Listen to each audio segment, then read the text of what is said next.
following podcast is part of the Underdog-Sports podcasting network. For a full list of our shows, as well as breaking sports news and engaging feature stories, visit us at www.theunderdogsports.com.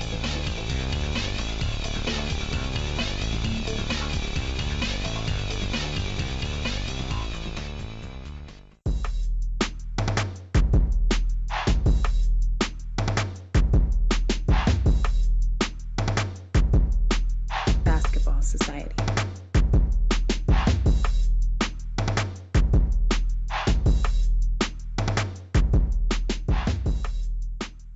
What's going on, everybody? Welcome to another installment of the Pump-Fake-To-The-Altar podcast. Your boys Felix, John Baptiste, and DJ Allen coming at you full throttle. Got a lot of hot takes, some mild takes, maybe some lukewarm ones. DJ, what's good? Not much, man. Second round of the playoffs, man. It's a lot to talk about. A lot to talk about, and I wanted to just kick it right off and kind of get your reaction to the first round overall. And I try not to be too much of a prisoner of the moment sometimes, but I can't help it. But that might have been one of the best overall first rounds that I've seen in a while. And I know a couple series went by super quick, but looking at like Cleveland, Indiana, Boston, Milwaukee, Washington, Toronto, and even OKC, Utah, it was like back and forth, and every game you kind of didn't know what to expect. Like the only series really that I can think of in comparison, like in terms of maybe star power and like back and forth, was the 2008 playoffs when Boston, when the first year they had the big three and they went up against Atlanta in the first round with Josh Smith and Joe Johnson, and that went 7 where each team defended home court. Yeah, man, I agree. Like, I was actually thinking the same thing earlier. I was like, when you sit back and look and think about it, man, this is one of the best first rounds we've had in a very long time. Like you said, the Boston-Milwaukee series, Cleveland-Indiana, the Utah OKC, and even though the Philly-Miami, even though that was 4-1, that was still a good series. Like, every game was somewhat close, and they were like... That was a good one. Yeah, I forgot about that. It was intense, they were physical guys going at it. So, even that series was good. So, I think we got a great first round. For sure. And I like that you brought up real quick. I like you brought up Miami, Philly, because every game I think Miami had a chance. Like, there was no game that going into the game I was like, Miami doesn't stand a chance because of their veteran leadership, Wade, having that playoff experience, and Miami's, they're a decent team. Oh yeah, definitely. And I think they're like a couple stars away, man. Hassan Whiteside was a letdown, but outside of that, I think they're just like a couple stars away, and they can be something serious out in Miami. Tristan might have been giving him some lessons of how to disappear, how to pull a disappearing act in the playoffs, because when you look at what he did last year, like even in the regular season, and then come this postseason, it was like night and day. Oh, Same definitely. thing with Tristan Thompson. Like, year before in the finals, he was destroying Golden State on the rebounds. They had no answer, and then last year he was virtually unplayable. Yeah, but Tristan Thompson showed up yesterday when it counted. So what can you really say? He showed up and got the job done. So I'll definitely give him that. And I threw a joke out there, and I was like, he must have confirmed the breakup with Khloe, because it just seemed like when you start messing with them Kardashians, man, something happened. Reggie Bush, James Harden disappearing, Tristan Thompson.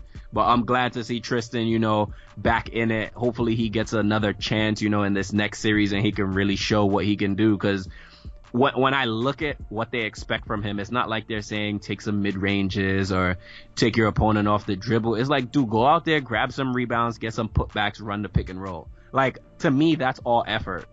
Oh yeah, his role is just an effort role. Play some defense, like you said, just get some rebounds, get your hand on the ball pretty much, and just muck up the inside. But just to talk about this Cleveland Indiana series, because that's the one I was watching closely in the first round, man. Very disappointing, because I thought Indiana could. I picked Cleveland, but as we were going through the series, I thought Indiana could pull it off. But they just look, just because you live in Indiana now, you can't just be rooting for the Pacers, bro. Like, it's too new. It's too new. Yo, I gotta be a homer. But I don't know. They just showed that they weren't ready yet. Because I mean, when I look back at some of those games, especially the one that stands out to me is Game 4 when they came back at home, and it's just you just give up open three after open three to Kyle Korver, and it's like, all right, you guys just you aren't ready yet. You're not disciplined enough, man. And I don't know. I feel like a few of those games they almost had it, and they just let it slip late, man. And even yesterday. They did play yesterday, right? I keep saying yesterday. I feel like they played yesterday. Yeah, they did. Okay, yeah. Even yesterday, man, it was a tough game. They were fighting through it, but LeBron is going to be LeBron, man. That's pretty much what it came down to. I mean, Oladipo showed that, he's ready. He's ready, and I think Indiana overall showed that, if maybe we can get one more star or two that can come play alongside Oladipo and they'll go far next year. I mean, they showed some things that maybe can attract some players next year.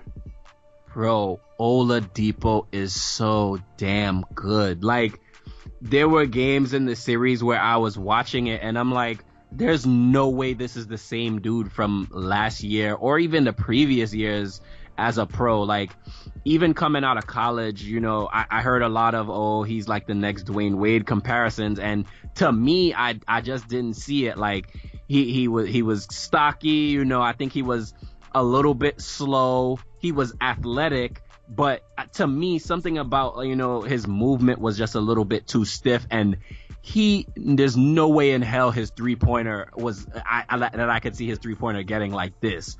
Mm-hmm. Like, you saw it time and time again in the series where he would, take the casual 2 to 3 steps back and then sprint towards the defender full speed and then just pull up from 3. And I'm like, I don't know how much work he put in this offseason, but it's clearly night and day. Oh, yeah, man. I mean, to be honest, if you can go back in the Basketball Society archives, I want to say there was a roundtable when Oladipo was coming out the draft, and I honestly had him as my sleeper for Rookie of the Year. I mean, he obviously wasn't, but I mean, he was my pick. Seeing him at Indiana University, I just thought he had some game, man. He has a sneaky bounce to him, man, and watching him play in this series was a lot of fun, man. And, the thing that frustrated me is, like, and I tweeted it after game 1. I was like, Cleveland should really consider throwing a double team at Oladipo off the pick and rolls, which they did. And what pissed me off is that Indiana did nothing to counter it. It did nothing to counter it. He would throw the ball, he would pass the ball, and then he would just, like, after you pass that ball, you got to go get it back, because you know that you have to start this offense. Like, he has to be the counterpoint. He has to force things. And for one, I feel like once they started double teaming and they didn't respond, it's like, all right, maybe you just go away with the pick and roll. And because in all honesty, Oladipo can take any of those guys off the dribble. He showed that. So why even keep calling the screen when you know you're going to get double and you got to cough up the ball? So I mean, he could have just took guys off the dribble, which he didn't. So I don't know. I think Nate McMillan dropped the ball on that one because he didn't respond to those double teams at all. In a lot of ways, Indiana and Cleveland paralleled each other, because just as you said, they would double Oladipo high. They try to trap him high and get the ball out of his hands, and it really exposed the playmaking ability of his teammates. Like, a lot of them can catch, maybe go off the dribble as making an attacking the basket move, or like a catch and shoot. But in terms of, like, kind of backing up, saying, okay, the offense is going to run through me. I mean, who do you really trust to make those decisions outside of, like, Darren Collison? Like, I wouldn't even trust Lance with it, because I think Lance can handle the ball and he has the ability to make plays, but I don't think he's always there mentally. And a lot of the times when you see Lance bring the ball up and he gets a screen, or he might not even get a screen, and he just takes the shot himself. So it was like Oladipo mentally is the best playmaker on that team. So as you said, once he got rid of that ball, there had to be some, a second action where he ran to it, got it, maybe have someone set a back screen for him on the weak side, have him roll to the basket, something. But it was like he would pass it out of the double team, and then the offense would kind of just stall. Yeah, man, it was just very frustrating to watch. And as a coach, you gotta know how to respond to that, because they did it in the second game. So it's not like you didn't have the rest of the series to counteract that in some shape or form, and I just feel like it didn't happen. Definitely. They just blew their chance. And shout out to J.R. Smith. You know, I kind of pointed at, I had a tweet one of those days, and I believe there was like games 2, 3, and 4 where Vic kind of disappeared, and I was just like, yo, once they put JR on him, like, he kind of held it down for the Cavs. I'm not saying he stopped him, but JR is a very disruptive defender. He does have some length to him. He still has some type of quickness, and he definitely has the athleticism. So I think that was like a good play by Coach Lou. And, you know, moving forward, they're going to have to rely on JR a lot to kind of guard like either the first or second best perimeter player on the opposing team. Oh, definitely. JR can defend when he wants to. I agree with that. I think he can be a decent defender when he wants to be. Yeah, for sure. So, first round, what is the biggest surprise to you overall? Like, anything that happened, it could have been the sweep by the Pelicans, maybe the play of Oladipo, LeBron's dominance. What's the biggest surprise to you? Oh, to me, it's hands down the sweep, because I definitely didn't think Portland was going to get swept. I had them advancing in that series, so it's by far the sweep. New Orleans just came out and just roughed it up on them, and Lillard and McCollum couldn't get going in that entire series, man. I don't know. I think it's time to blow that team up, if you ask me, but that's definitely the biggest surprise in my opinion. What do you got? So I was also shocked by that, just like you. I believe on our last pod we gave all our predictions, and I had Portland winning in 6. I think I had either 6 or 5 as well. Yeah, and then I had them getting like trounced by Golden State, and I think in 5. So that's definitely up there. But I also wanna go east real quick, and biggest surprise. Well, maybe not a surprise, but kind of you would like to see more is that Milwaukee-Boston series.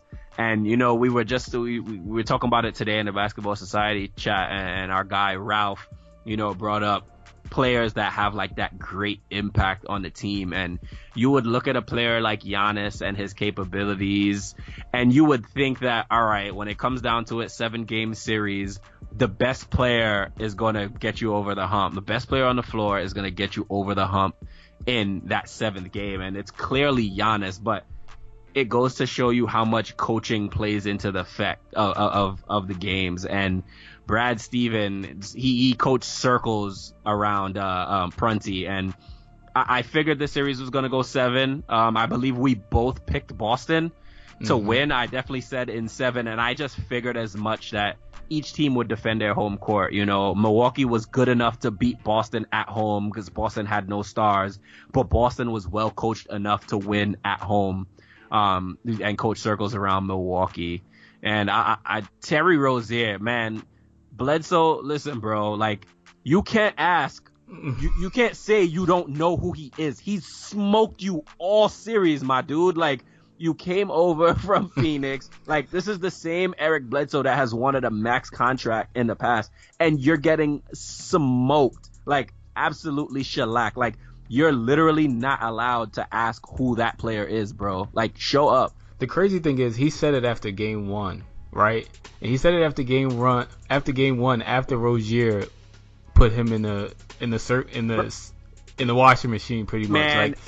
Like you ran in circles. You can't say that after that game. I'm sorry. If you want to say that maybe after game 2, after you win a game, then I'm like, all right. But after he puts you in circles, nah, I don't want to hear that.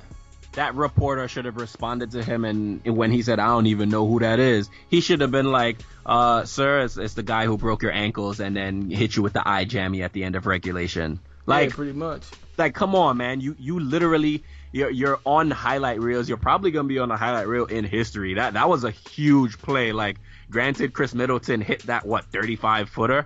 You know, to send it into OT, but that shot by Rozier was classic. And he didn't even hit him with like a crazy crossover. It was just like a simple crossover step back, and Bledsoe went flying. I'm like, yo, where you going? I thought Bledsoe was gonna be out the series. Like, his ankles look real hurt there. That was crazy. But I mean, to talk about what you were mentioning with Giannis, it's just, I mean, if you think about like a lot of the superstars, like a lot of the best players we've seen in the league, you know, they've had like offenses where it was set up to put them in their spots. Like I immediately think about Kobe and the triangle, and how, you know, he got his he got the ball mid-range, post area where he was